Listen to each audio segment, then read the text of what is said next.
White House basically is in control of these arrangements. And a lot of this has to do with security concerns. And I think especially since the shooting at the White House this week, that those concerns have increased. And we need to respect their desire to ensure that the president have a safe trip here to Duluth.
Family members, friends, and law enforcement officials have been searching for answers since 12-year-old Cora Jones disappeared on Labor Day. Her body was found days later in a ditch 75 miles north of where she was last seen, riding her bicycle near her East Central Wisconsin home. Richland County authorities now have a man in custody who they think might know something about that murder. Today, 40-year-old James Wentela was ordered held on $50,000 bond for allegedly altering the ID number of a van involved in the investigation. Samples of Wentela's hair, blood, and semen have been taken to the state crime lab for testing.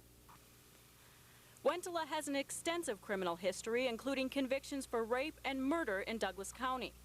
On August 24, 1976, Wentela confessed to the murder of Charmaine Lewis of Iron River. Wentela admitted to beating the 14-year-old girl with a tire iron and dumping her body in a gravel pit near Brule. Wentela was convicted of second-degree murder and sentenced to 25 years in prison. During sentencing, Ashland County Judge William Chase said Wentela showed little concern for the victim in what he called a vicious act and an aggravated and vicious crime. Wentela was released from prison in 1984 after serving less than 8 years of a 25-year murder sentence. We've tried to contact lawyers and investigators involved in the 1976 murder case, but nobody wants to talk unless Wentela is charged and convicted for the murder of 12-year-old Cora Jones. In Douglas County, Gina Katzmark, News 6.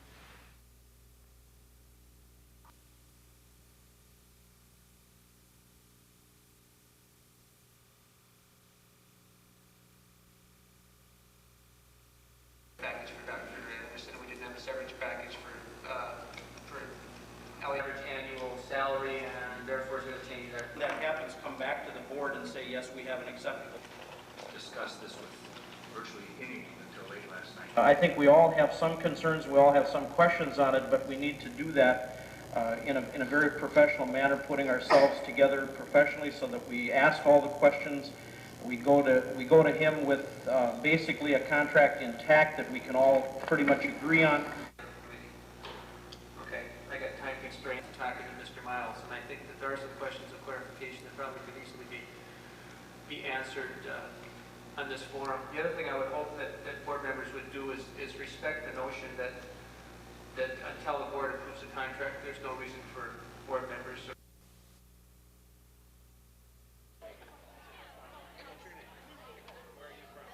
Friends for a long time.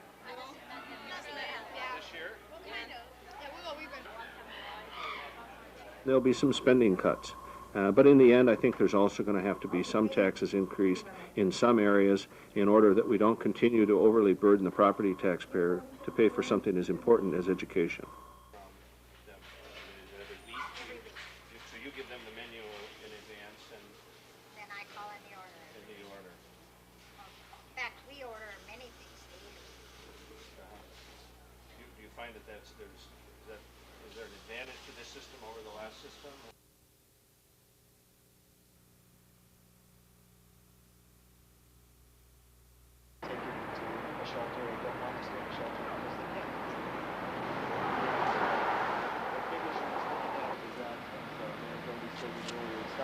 Because there are so many individual cases and individual circumstances, that's why the city has been working with the different agencies in the community, and we see that we need all these different programs and different agencies to address these different needs.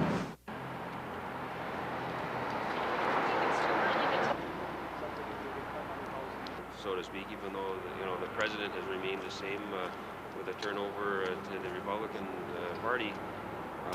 This month we made available an apartment that we previously used to rent out to low and moderate income families to keep it open for family shelter, so that a family that is homeless doesn't have to live in a setting with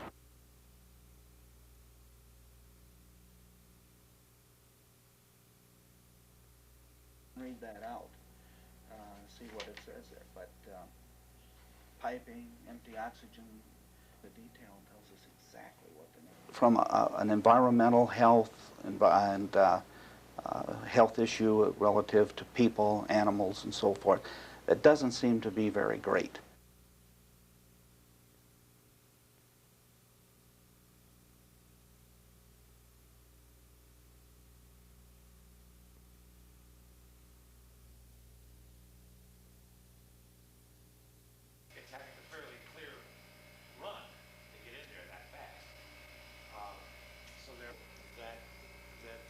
To be combined sanitary.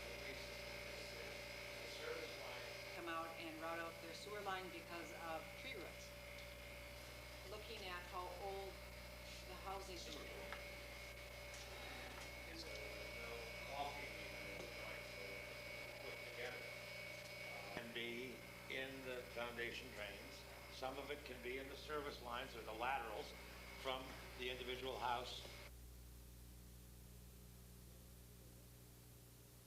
You can quite take advantage of it. That's number 11X, Nathan Titus, as he comes down the hill in third. With high-tech sleds and professional drivers, snowmobile racing has risen to a new level. Big prize money and big investments in equipment. But the real money in snowmobiling is being spent in places like this. We're always seeing new faces and new people coming into the sport. Local snowmobile dealers are selling record numbers of machines, and customers have to order early or they may be out of luck when the snow flies. The popular models get sold out early, so if somebody is looking for a particular model, they do need to buy early. Early being either in the spring or August and September. The machines you see going down this assembly line were purchased 8 months ago. Polaris Industries in Roseau, Minnesota can barely build snowmobiles fast enough. This rapid growth in the industry is largely due to a massive expansion of recreational trail systems. The growth of the trail systems across the country has really helped promote the sport. It's become more of a family sport than it used to be. And we see a lot of different segments growing, not only the family sport, but the individual performance rider. One of Minnesota's most popular routes is the North Shore Trail that runs between Duluth and Grand Marais. More than 7,000 different snowmobilers rode the trail last winter. We see a lot of people traveling long distances on snowmobiles. Because Minnesota has a vast network of trails that are interconnected nowadays, we see people riding for 4, 5, 6, 7 days at a stretch. Most of the trails in Minnesota and Wisconsin are built and maintained by volunteers.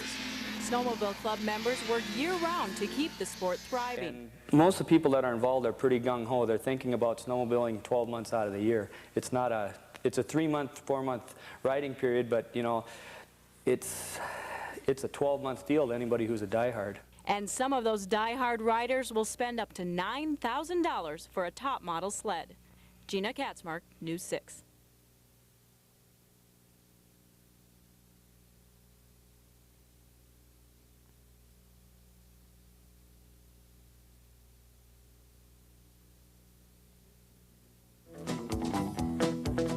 The first machines were slow and heavy, but through constant improvement to meet the many winter challenges of northern Minnesota, the Polaris snowmobile was born. People who snowmobiled back in the 60s or early 70s, they should get back into it and try it for a day, because it's not the same sport at all. Everything in the sport has changed, from the people who are out riding to how the machines look and perform. Well, the machines are definitely getting faster. Every year it seems like somebody's got a bigger engine or a faster machine. The suspensions have changed a lot. The rear suspensions, the way they ride, the way they handle, are improving each year. The improvements in how snowmobiles ride is the biggest change, because now you can go farther over rougher terrain for longer periods of time without all the aches and pains. Add extra features like electric hand warmers, thumb warmers, heated anti-fog face shields, and special clothing, and it's easy to forget you're surrounded by blustering sub-zero winds. With electric start liquid-cooled fuel-injected engines, snowmobiles just don't die out on the trail like they used to, and that means more people are willing to make longer trips, staying at Northland resorts along their way. With the increased performance and speed, riders' safety is a growing concern. Wisconsin has an average 24 fatal snowmobile accidents each year. Minnesota has 16. 60% of the accidents involve the use of alcohol, and the next largest contributing factor is speed. The accidents that do happen sometimes are more high-speed accidents. They can be a more traumatic accident.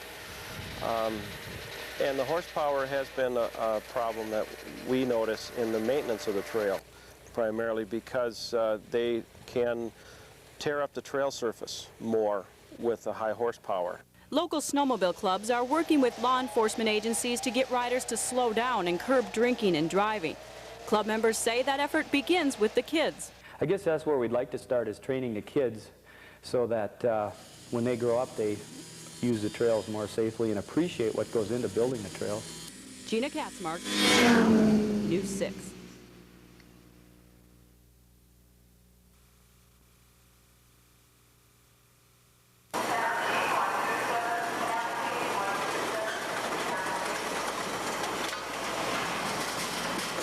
The new snowmobiles rolling off this assembly line were sold 8 months ago. That's how far business is backed up because of booming sales of top model sleds. Welcome to Roseau, population 2,396, where more than 1,400 work for Polaris Industries, the largest snowmobile producer in the world. This snowmobiling giant is growing so fast it's having to recruit out-of-towners to move here just to fill all of the new jobs. Last year alone, 250 people were added to the Polaris workforce. Hopefully we'll be able to have the 100 to 150 new homes or apartments that will take care of the new people that are coming to work at Polaris. As Mayor Bernie Burgraff puts it, Roseau's economic situation is enviable. You don't have to look far in this northern Minnesota community to see the effects of the booming snowmobile industry. New homes and businesses are popping up everywhere, and unemployment is virtually non-existent. Everybody is producing and moving, and the bottom line, they're taking great pride in it, very much so. And it's fun. We're here in Roseau, we're looking for snow because we want to go snowmobiling. The snowmobiling boom doesn't stop in Roseau. A couple of years ago, a Virginia-Minnesota company started creating neon running lights called snow glows. Their popularity quickly grew, and today, thousands of snow glow lights are manufactured on the Iron Range and are shipped across the country and around the world. The economic impact of snowmobiling doesn't stop with the manufacturers. Tourists flock to the Northland to ride some of the finest trails in the country.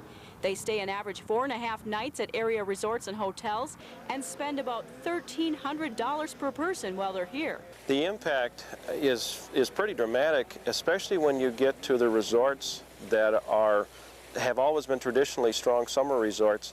Many of them have become winterized and opened up winter cabins, and they've built new motels. But no place is the boom easier to see than in Roseau. What started as a jumble of old car and tractor parts 40 years ago is big business today. In Roseau, Gina Katzmark, News 6.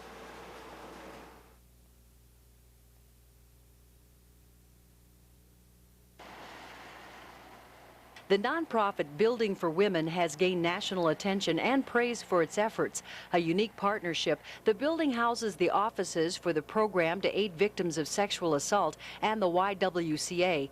It is also home to the Women's Health Center, which among its many services includes abortion. On the second floor of this building, they kill babies through the 14th week of pregnancy. And we come down here the last Saturday of every month to pray so that will end. Since it opened, the Building for Women in Duluth has been the site of frequent abortion protests. Opponents have also waged war against the entire building in a newspaper ad campaign. The ads question the motives of its tenants for their partnership with the Women's Clinic. The campaign has had a significant impact on a capital fundraising effort to pay for the building. I think were there not this criticism and this controversy, that we would have other sources of funding from the community. And indeed, I think that's their purpose. Organizers of the Women's Building say the Catholic Church leadership and other opponents contacted foundations asking them not to donate to their project. Those tactics significantly delayed foundation grants. They also believe $150,000 in local donations failed to materialize because of the controversy. Kent Peters is an employee of the Duluth Catholic Diocese. We have to have our presence here, I think, to speak for the unborn, the truly vulnerable, the true victim. And if other organizations have to put up with that or seem uncomfortable with that, it was their decision in the first place to join with the abortion clinic. We checked with all of our major funders. We have had a statement of choice in our mission statement for 20 years. We're no different. I don't think it was a calculated risk at all. These ads condemning abortion and opposing the Building for Women claim to be paid for by an anonymous list of concerned individuals and organizations. The fact is, the bills are actually being paid for by the Catholic Church.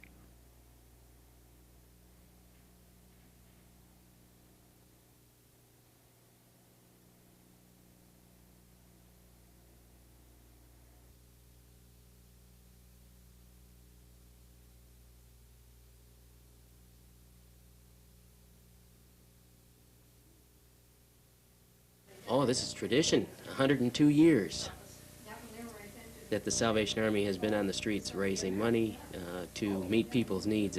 For 14 of those years, Operation Rudolph has helped the Salvation Army provide toys and hope to children from needy Northland families. Rudolph begins during the Christmas City Parade and lasts roughly 1 month, but the people who donate toys, money, and time make the memories last a lot longer. They're just thrilled with anything they receive. They're very appreciative, and it's nice that the community does help out families that are in need. Rudolph doesn't just benefit one specific town or city, it works throughout the Northland. Toys that are donated in a specific community stay in that community. We distribute them to the people in need, and we will have approximately 1,600 families that represent about 6,000 individuals that will benefit from Operation Rudolph. Last year, Operation Rudolph raised more than $14,000. That meant more than 3,000 toys for needy Northland children. But organizers say that donations this year are well below last year's pace. There has been a drop in our toy contributions this year, and we have an increasing number of families who will be in need of toys. Even though donations are light, organizers are confident that Operation Rudolph 94 will turn out like years past. A success. We look forward to meeting our goal and to meeting the needs of those individuals who need our help this Christmas season. In Duluth, John Jetta, News 6.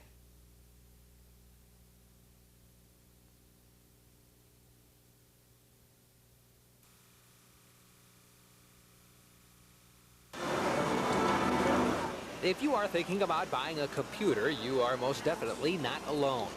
If you don't know the first thing about computers, again, you're not alone. The majority of the people coming in that have little to none as far as experience goes. Yet people are buying. Many people who have never spent a minute in front of a computer now have one in their home.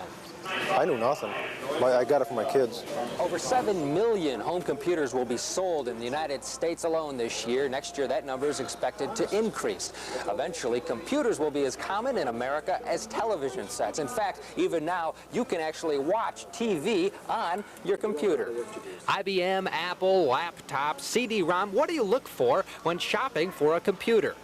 Bob Thomas is a computer consultant at the Duluth Technical College. I can't stress enough, have an idea of what you want to use the computer for. Now, where do you get that from? Well, that means you have to either go find some material like a magazines or even a class or whatever. But just so you have an idea of what types of things you can do on the computer. Don't buy features you won't use. CD-ROM is great, but it's mainly an entertainment feature.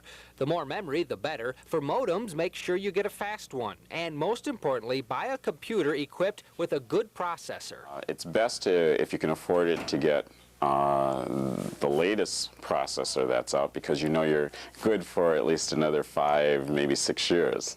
Buying the computer is the hard part. The fun begins once you get it home, but watch out, you might get hooked. Terrible habit to get into.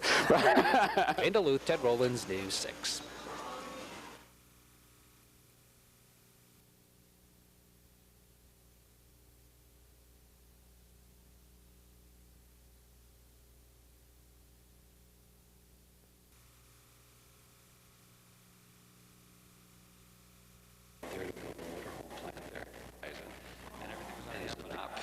It smells pretty bad right now that somebody's deceiving somebody, whether it's coming from the mayor's office or city hall or whether it's from the developer.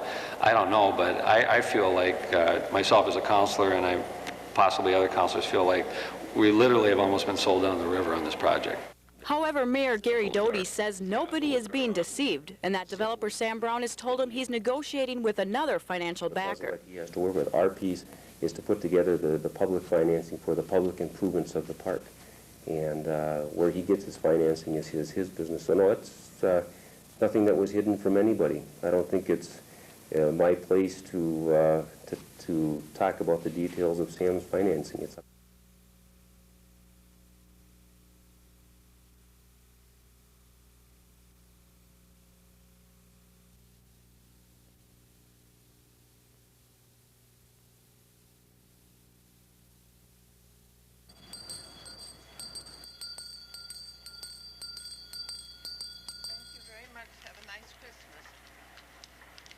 They've been pretty poor, pretty poor. What do you think the problem is? Well, I think a lot of them are out of work, and there's a lot of them that don't want to work either.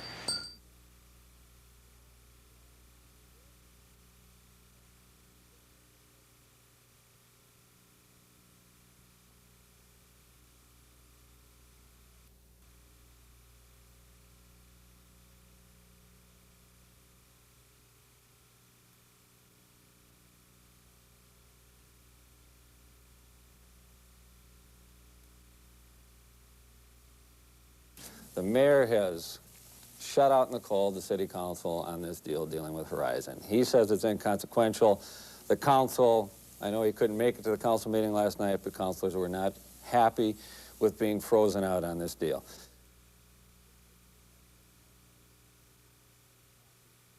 If I break confidence with Mr. Brown and whoever this group is, and not only am I going to break confidence with them and perhaps destroy the project, the next group that comes along says, well, you can't trust the city of Duluth because you...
Well, obviously, we're going to determine that as we try to determine exactly what happened here. But the most important information we need right now is what is the condition of the pilots. And we clearly want to have those pilots returned to safety as soon as possible.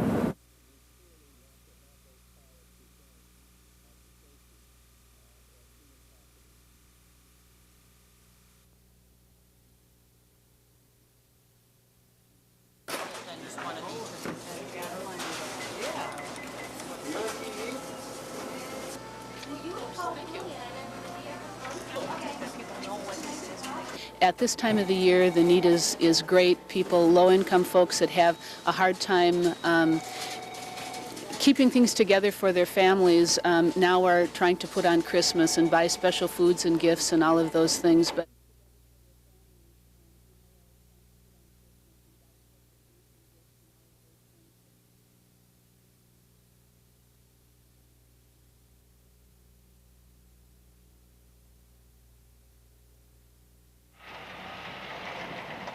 4 years ago, I was out of work. I guess the mousetrap was invented because of a necessity. I needed a job, so I figured I would try to get into something that I knew something about. I was trucking, and I started with one truck. Don Bergholm and his one truck has, in 4 short years, become Northway Carriers, 34 employees and 15 trucks. The company transports goods across the Northland from International Falls to St. Paul. Don credits Northway's success to the company's philosophy of service first and an upbeat atmosphere in the workplace. Is very competitive. Northway employees credit Don. A good attitude comes down from the top. Don doesn't reprimand people, he helps people. He's always got a good attitude. It can be said with some certainty that Don is truly loved by his employees, especially this one. A lot of people say you can never work in a business with your wife, and we've been able to do it every day working together at home, and it's worked out real good. Besides his wife, Pat, Don's workforce also includes his son and daughter, which helps to create what they call a family atmosphere. After being in 3 different locations, the Northway family has a new home, the old Meehan Dock in Superior, a city that has proven to be a good location for the company. And with a quarterly payroll of over $200,000, Northway is good for Superior as well. In fact, with their new home, the company is planning on expanding even more. Expansion plans include the addition of a diesel repair shop and other ideas that Don says will most likely add 5 to 10 more employees to the company in 1995. As for 1994, it's going to be a tremendous holiday. I'm Ted Rollins with a Northland profile of success.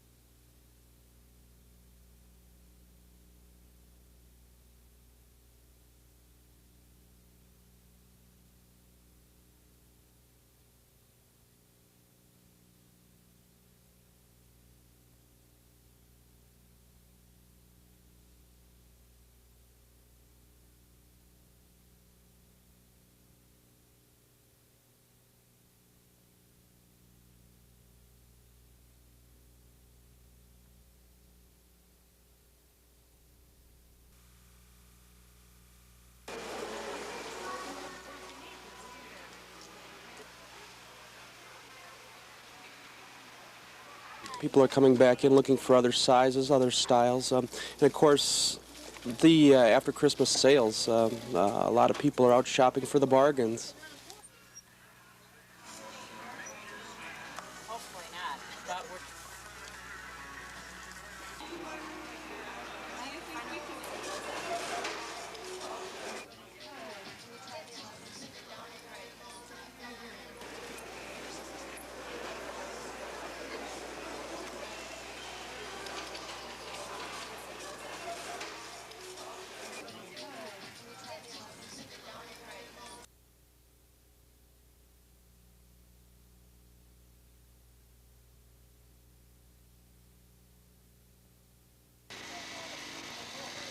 It's amazing that anyone lived through this terrible crash.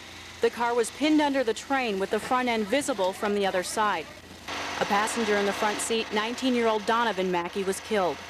The driver, Robert Mackey, and a friend, Wesley Little, are in critical condition. 2 other passengers were treated and released. The train dragged the car a couple of 100 yards from the crossing here at Highway B, then came to a stop. 3 of the passengers got out and first responders arrived on the scene and began treating them. Then all of a sudden the train started moving again, carrying the car down the track even further, with 2 people still trapped inside. The engineer didn't know the car was there. Sheriff Marv Arneson says an ambulance driver en route to the accident saw the train moving and flashed his lights, frantically signaling for the engineer to stop. When the train finally did stop, emergency workers scrambled to get the remaining 2 people out of the car. All that time we were there, there was people, paramedics or first responders or somebody, more than one person was actually inside of the car at all times trying to keep this person stable until they finally cut the top off. And all these folks were just tremendous. The entire rescue lasted almost 3 hours in freezing rain. Authorities say speed and slippery driving conditions may have been contributing factors in the crash. In Hawthorne, Gina Katzmark, News 6.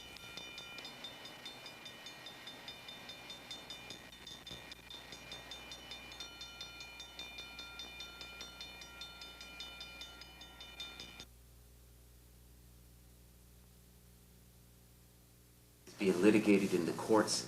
Representative Frank Boyle is continuing his fight to give the terminally ill in Wisconsin the right to die.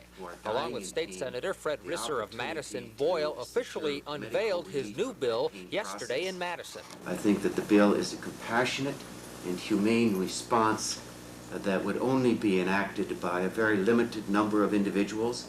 The bill is very restrictive in that it is a bill of choice. The bill would allow a terminally ill patient to receive a prescription for a lethal dose of drugs if the patient fits certain parameters. First, they must wait 15 days from their original request, then make a second request. Patients must be declared mentally capable of making such a decision, and they must have written documentation from 2 physicians that indicates they are indeed terminally ill. Opponents of the bill include the Wisconsin Right to Life organization. In a statement released yesterday, they said that making death an option would result in the, quote, victimization of many vulnerable people. Boyle disagrees and questions the organization's strong stance on this issue. Right to Life is going to be in a bit of a quandary about this initiative because they have been typically the anti-abortion right supporters. I think this cuts across the abortion issue. It cuts across the issue of religion. It cuts into the heart and soul and core of people who have seen, personally witnessed, the tragic, painful death of somebody they cared about. Although not supported by his peers in the Wisconsin legislature, Boyle does seem to have public support on this issue. A recent poll by the Milwaukee Journal shows that a majority of Wisconsin residents surveyed agree with his death with dignity concept. Boyle will officially introduce the bill on March 1st. He says if it doesn't make it into law this time around, he'll keep trying until it does. In Superior, Ted Rollins, News 6.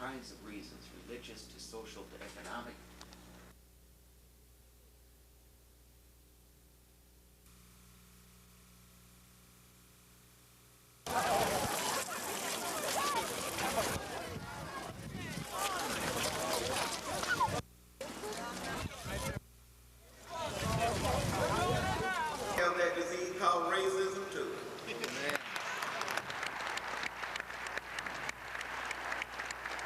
The past is yours. Learn from it. The present is yours. Fulfill it. The future is yours. Preserve it. Cancer is yours. Cure it. Racism is yours. End it. Injustice is yours. Correct it. Sickness is yours. Heal it. Ignorance is yours. Vanish it.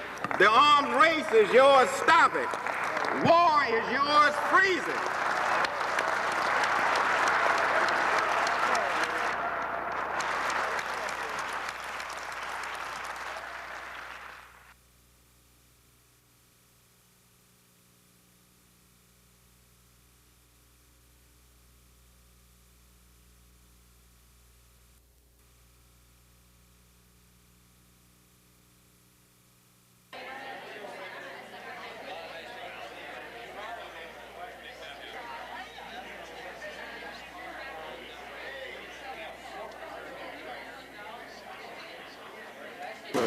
This is really the step where we present the information, the results of the Cracker Barrels and the surveys, and also the snapshot, which is the data.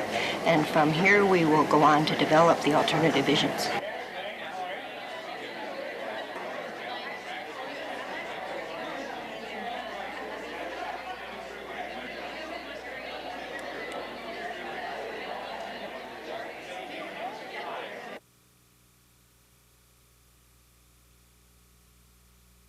Political sides, sure.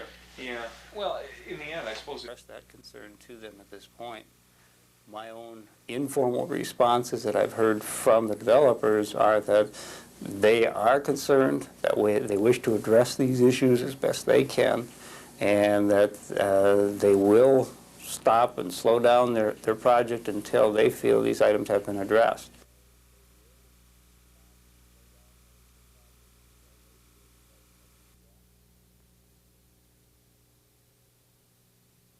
Our campus to the University of Minnesota.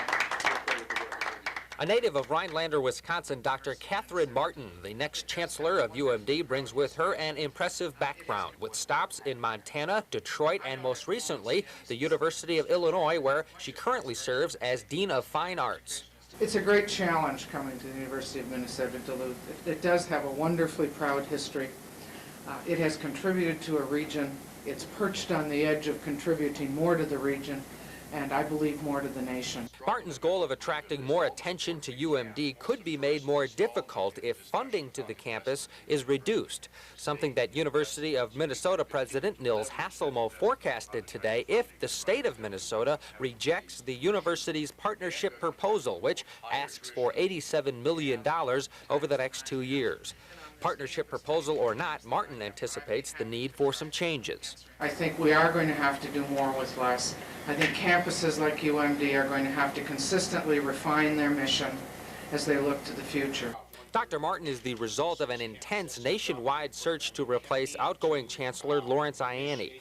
Ianni is heading back to the classroom to teach. He's pleased with the credentials of his successor and feels his job is in very good hands. One puts a lot of effort and labor into a position like this, and you do like to think that you will be followed by someone who has similar aims and has a similar commitment to seeing an institution thrive and progress, and I am very, very confident that Dr. Martin is going to be a superb chancellor for UMD. Dr. Martin will officially take over in August. Ianni will begin teaching in the spring of 1996. In Duluth, Ted Rollins, News 6.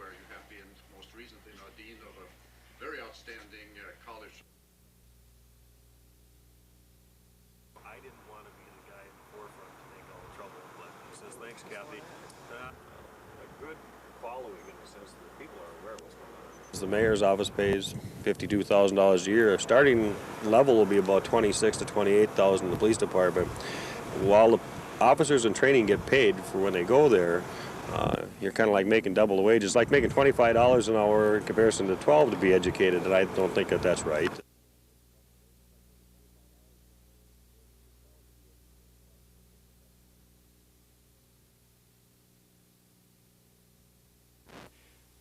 We're certainly not here to tell you that an arrest is imminent.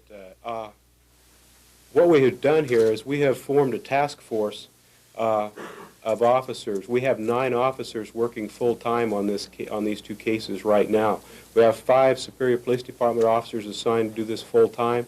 We have 2 from the Carleton County Sheriff's Office. We have 2 people from the Wisconsin Department of Justice.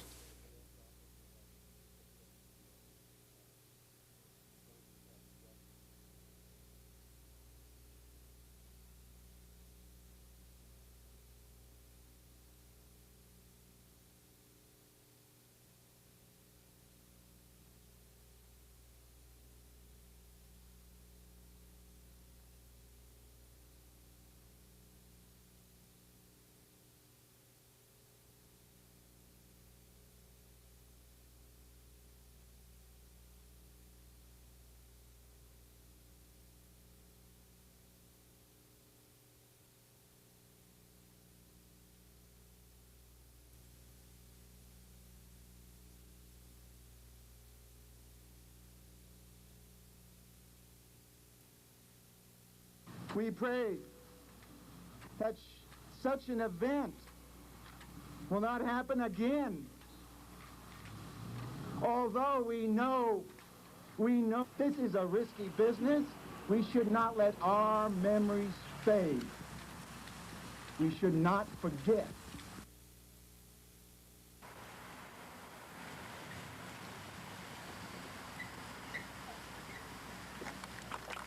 Kennedy Space Center, Spaceport, USA, commemorating all America's astronauts who have given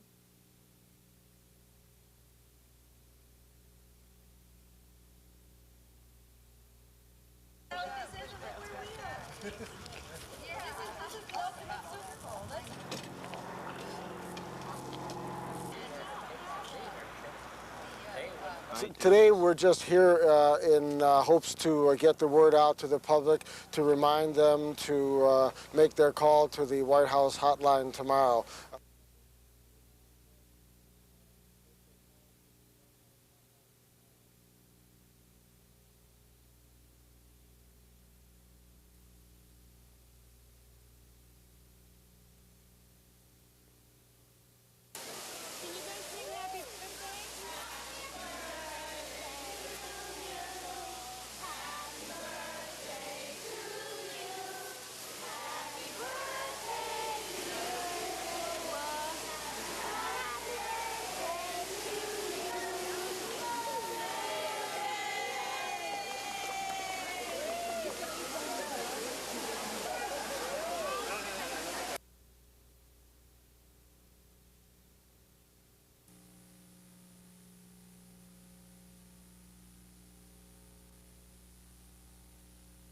Popular with people.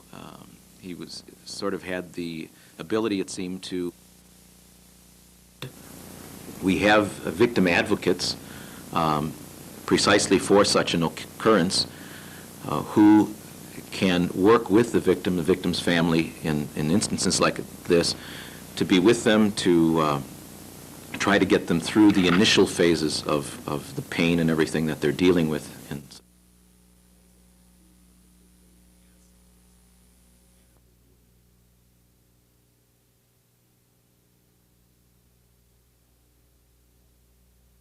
this snowmobile fad and the boom in the snowmobile business has certainly helped us. Like other snowmobile retailers around the nation, Duluth Lawn and Sport has enjoyed very strong growth in recent years. Pete Gassert owns and operates the West Duluth shop that sells snowmobiles and ATVs in the winter. Then come summer, it's motorcycles and lawnmowers. We started with 3 employees in the fall of '91, and before the winter was over, we were up to 5, and we've steadily grown since then. With the new building, we had 17 people when we opened our new building here, and we're currently looking for some more staff. So it's been a steady growth over the last 3 years. Growing up in a family that sold and actively rode snowmobiles, Pete says he's enjoying every minute of working in an industry that also happens to be a hobby. And that's contributed a lot to our growth. When we talk about any of the products we sell, it's firsthand knowledge. We're out on those products playing with them every weekend. And playing right along with Pete on the weekends are most of his employees. I've always been driving snowmobiles. I always talk snowmobiles even when I'm not at work. It's just kind of a way of life for me, so I really enjoy working here. 25% of Duluth Lawn and Sports business comes from maintenance, the rest from sales, which, with winter winding down, will soon be moving from snowmobiles to motorcycles and lawnmowers. With a profile of success, I'm Ted Rollins.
Yeah, when I came through here and I lost it, thought I was going to eat the wall and didn't.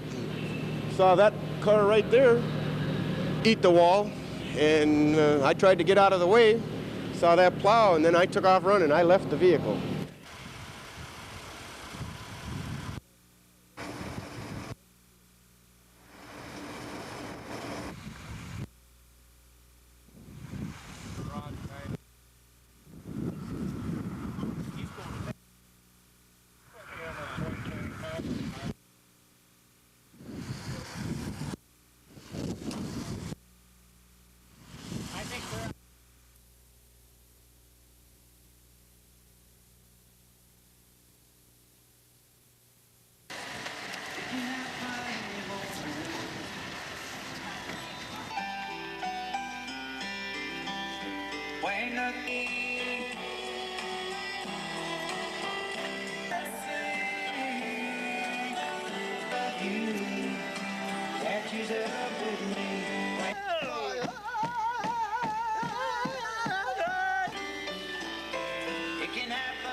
This is a song that us, her family, dedicated to her.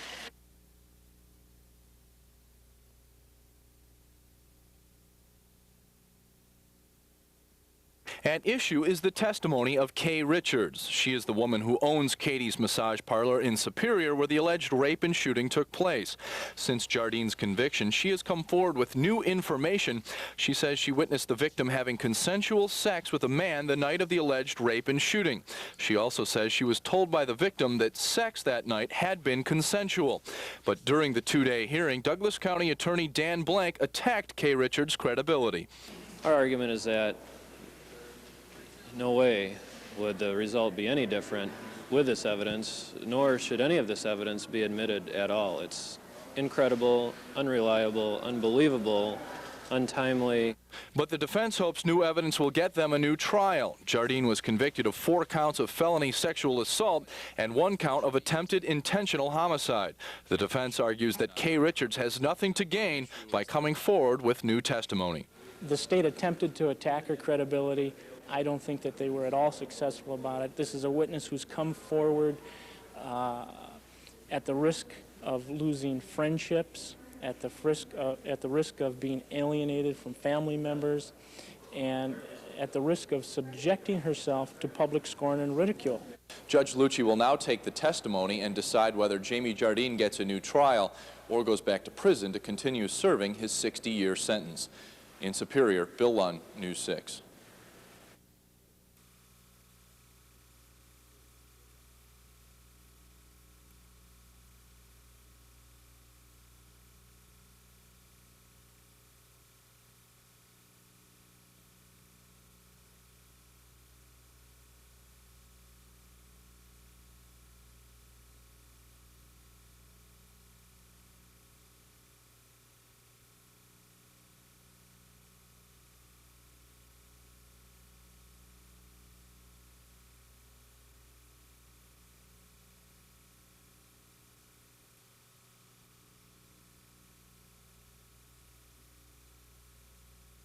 Teachers find the most appropriate kinds of tools to use, and always adequate funding for education. I know you've probably been hearing a lot about that.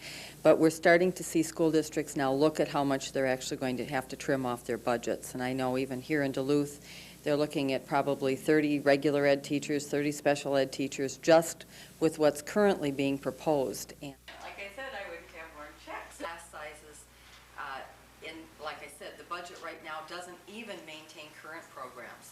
Teacher salaries aren't the reason that we don't have enough money. Actually, teacher salaries have dropped almost.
The shortfall comes from several areas.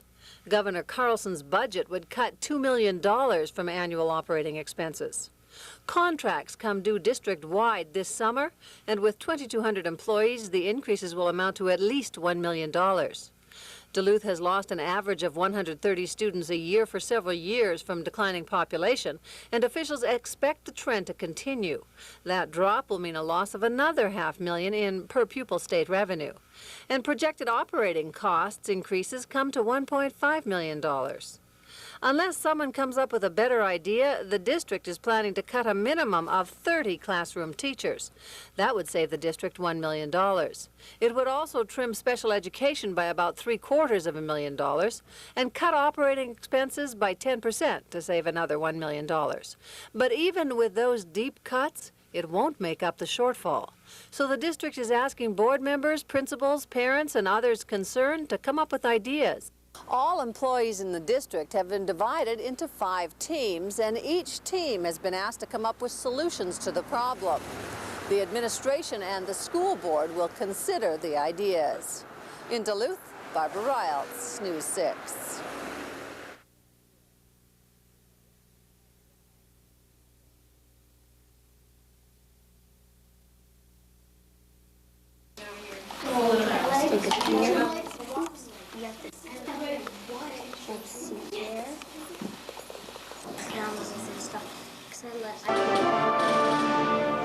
Now let's hear each instrument play a variation of it. The composer has written this piece of music as a way of introducing you to the instruments of the orchestra. There are 4 groups of players: the strings, the woodwinds, the brass, and the percussion. Each group is made up of instruments which have a family resemblance. That is, they make the same kind of sound in the same way. The strings are played with a bow or plucked by the fingers. The woodwinds are blown with the breath, and the brass are blown too. And the percussion, well, they're just bangs. First, you'll hear a theme played by the great English composer.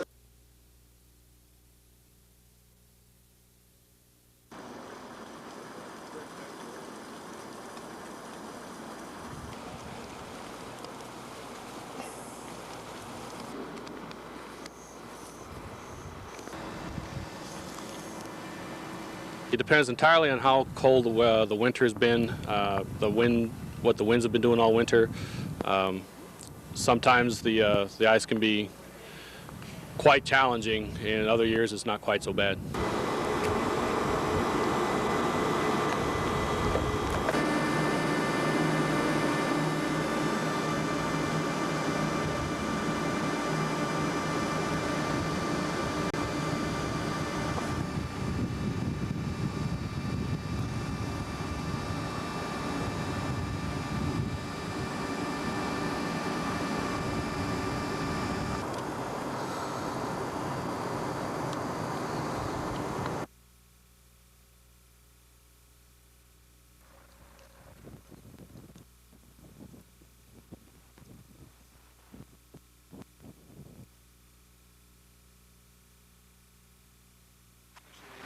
Yeah, I would say starting today and through the week now would be a good time to stay. If you don't have to go out there, stay off the lake. Yeah.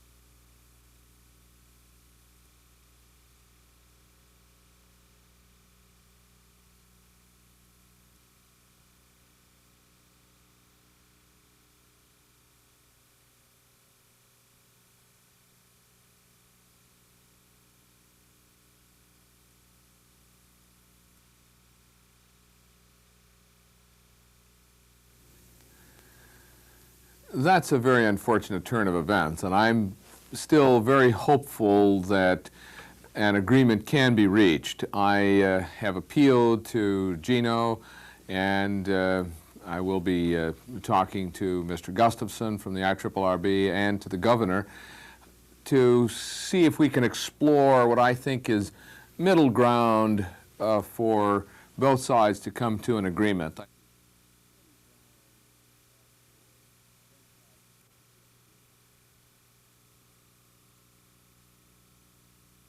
In order to keep the existing level of service, we may have to be tapping the general fund. Then what we'd have to do then is subsidize the transportation fund to provide those services. The parameter of that is the one that you have to understand. You have to understand that everyone is going to be touched. A cut of this size is substantial. There will be some losses in classroom teachers, all divisions. We think we should cut furthest from the classroom whenever possible. And that's why the... Yeah, I understand. Because there are some things in here that... Whatever the other, whatever left over is going to go to cost. Some will affect us next year. That's correct, that will. And transportation would be, listen to the House proposal. And the transportation, for instance, transportation up to this time has made a contribution to the general fund of $100,000.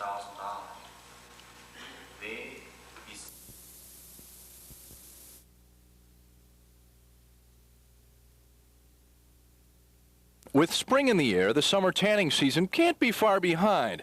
This time of year, many people opt for tanning salons to get their tan in shape before summer. At most tanning salons, the customer tans in a private booth, or at least that's what the customer hopes. The present legislation would make it a more serious offense for people who peep into tanning booths. Closest to that would be like $245.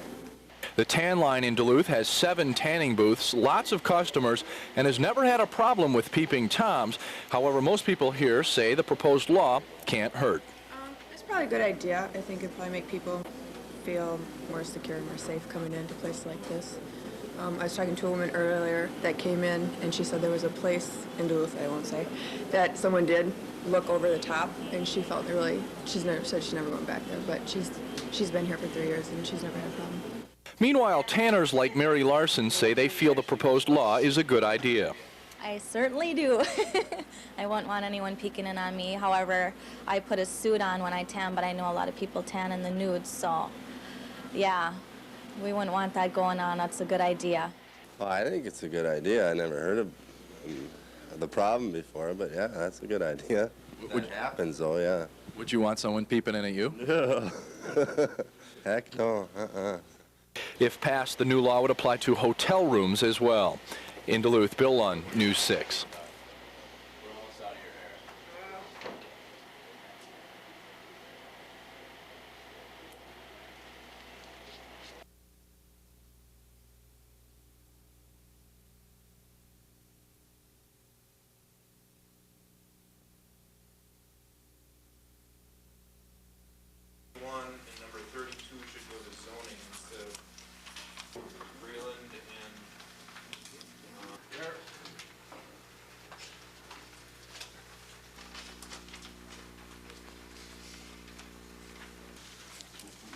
As a booklet, or a short booklet, entitled, "Do We Maintain the Road?"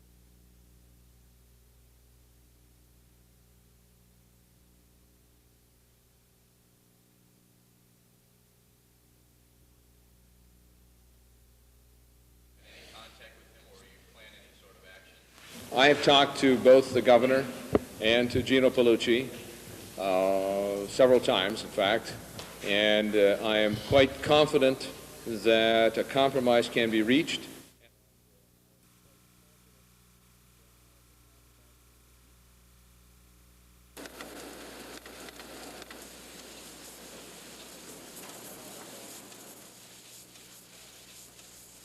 People approximately signed up.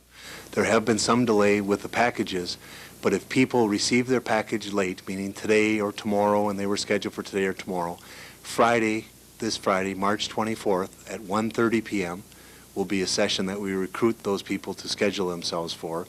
And also next Monday, beginning Monday, March 27th through Wednesday, March 29th. Makeup periods, the 27th through the 29th. But actual testing, so this by 800 worked well, I think, in terms of its numbers, its pure numbers. I don't know if the other 9 sites in the country are using that same company too.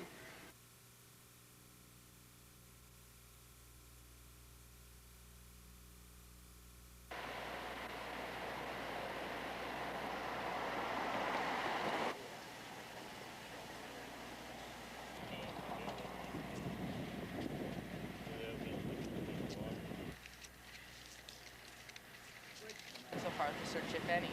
We haven't had any problems. It's just the problem is we can't locate them. We can't find any tracks. We have no idea where they went. If they're wet and hypothermia could cause a problem. The river is also a problem. The water's high. So we just continue to hope and look. That's. Where's the one, how old was the one gentleman that walked out?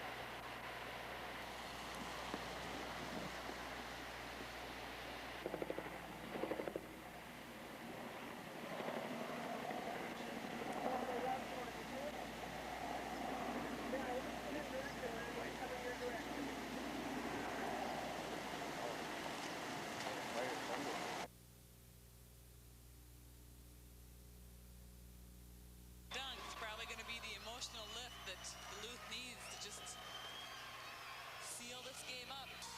There will be a rematch between Minneapolis North and Duluth East tomorrow night, and we will have Class A against Double A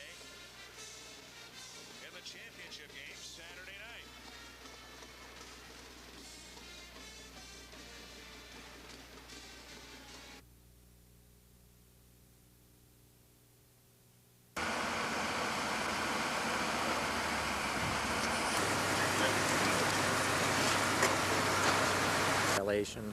The person fled on the highway, fled all the way to their residence, was talking bizarre and unstable, so to say. Fled into the house, then threatened the officer. The officer then backed off and called for assistance. We couldn't talk the gentleman out of the house, so we had to put our special response teams together. And one of my officers was able to talk to the gentleman's girlfriend, I believe it was, and we finally talked him out of the house without incident.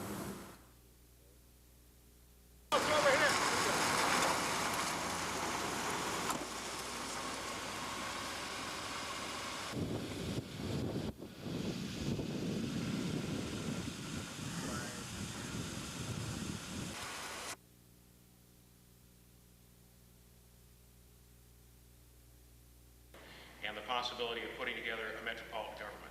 As a result of those to evolve and change, and for Duluth to move forward in 1993, so I'm in 15 or 16 months, but the mayor has to be willing to go and to do that, and it's going to make some of those kinds of recommendations. The redesign of government is going to happen whether we want to or not. I think it is much better for us to be part of dealing with that issue, and in a very proactive way. And that's why I'm advocating that. And that we would pull together a group that would work very hard and very quickly to begin that kind of process. I need to say I've already had some discussions with a number of people who are in county government. This is not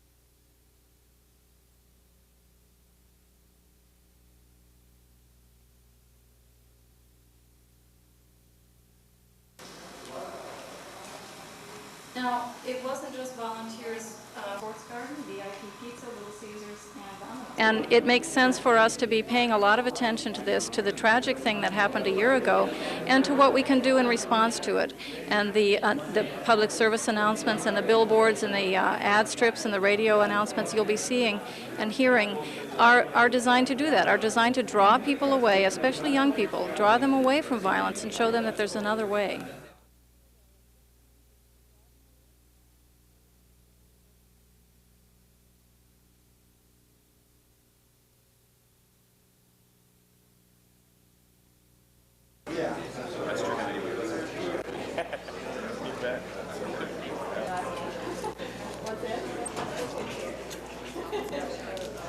Third and fourth year of med school, as we think about expanding some of our professional programs into the master's level, as we think about going into the doctoral level with some of our other programs and expanding our overall enrollment, I can't see anything but highly a positive future for UMD.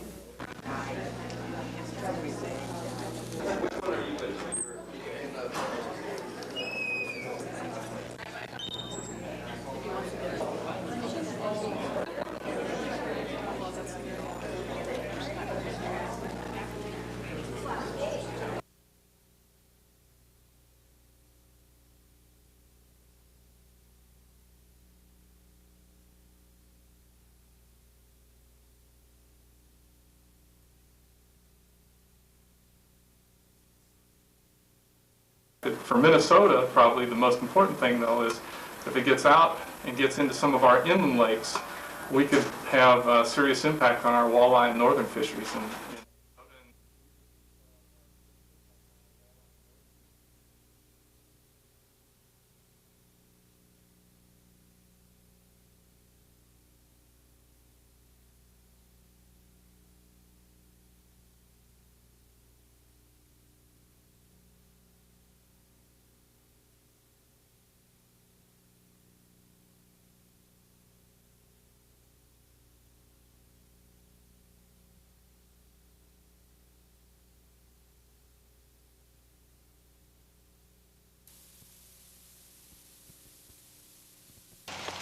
1 time when this ends, we can swing it a little. You guys got a goddamn cutoff saw.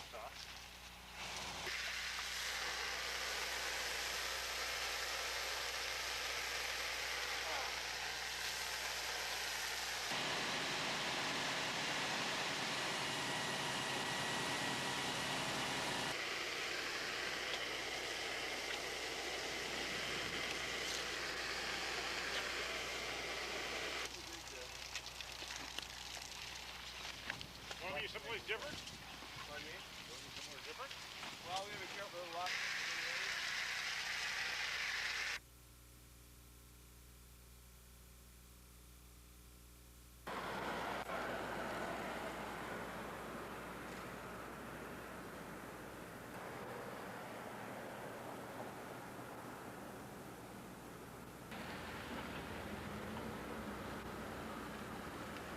One 123 of the 131 approximately workers in that department are females, with 8 males approximately.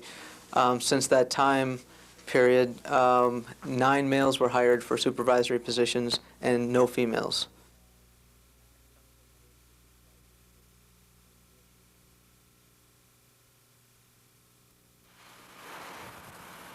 An arsonist, unfortunately, can be anybody that looks like you or I to the most downtrodden, grubby personality that you want to portray. Last year, arson rose sharply in Duluth. There were many significant fires, such as this one at the Phoenix building that did millions of dollars in damage.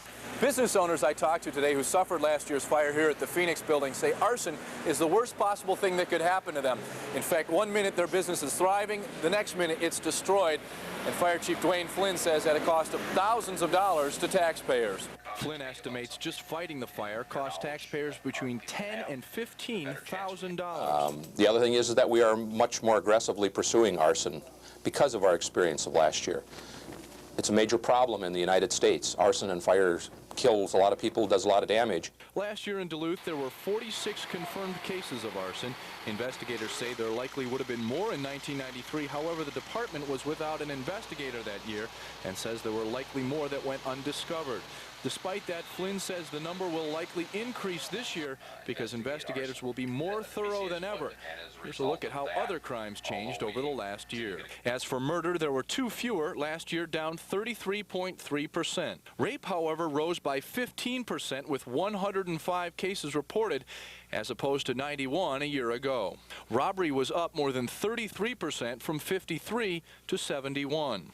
Burglary decreased significantly from 859 in 93 to just 624 last year. In Duluth, Bill Lunn, Channel 6 News.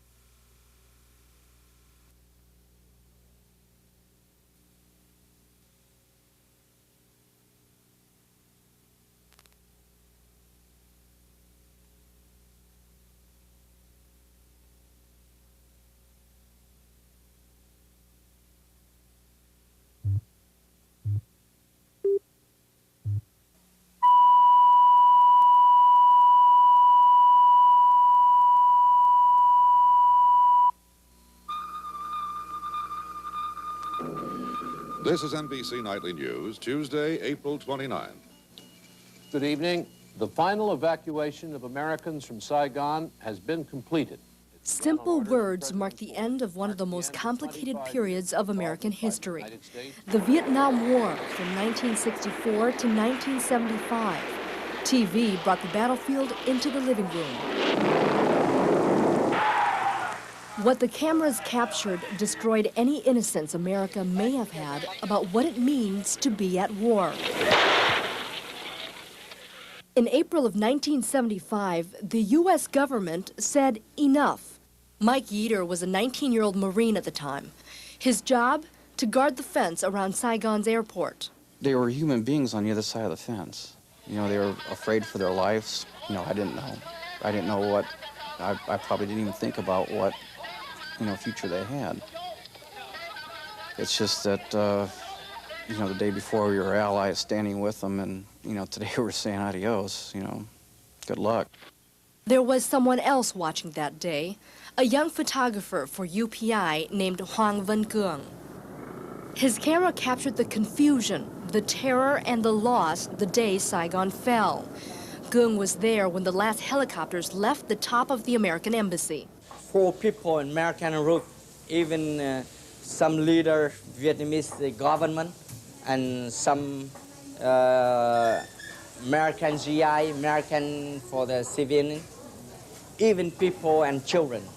In the last days of Saigon, hundreds of South Vietnamese sought refuge at the embassy. Only a few would make it to the roof. The distance from the stairs to the helicopter was actually only just a few feet, but to the Americans and the Vietnamese making that dash for freedom, it was the longest run of their lives. Today, the American embassy stands virtually empty, betraying very little of the past. It is once again property of the United States, and the building's few foreign tenants have moved out. Throughout Ho Chi Minh City, the story is the same. Images and places burned into our minds during the war are now almost anonymous.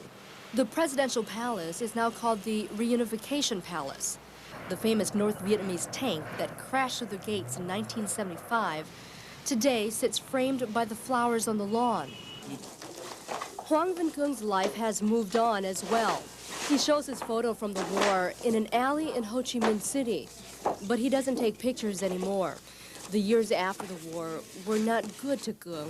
He spent almost a decade in a government-run re-education camp. I'm tired, you know. I have many things in our life, too much trouble. In 7 years in prison. Right now, I want this quiet. For Cuong and many others, the anniversary of the fall of Saigon is just another day. The memories of that time are painful, private, and better kept in the past. In Ho Chi Minh City, I'm Lena Nguyen for NBC News.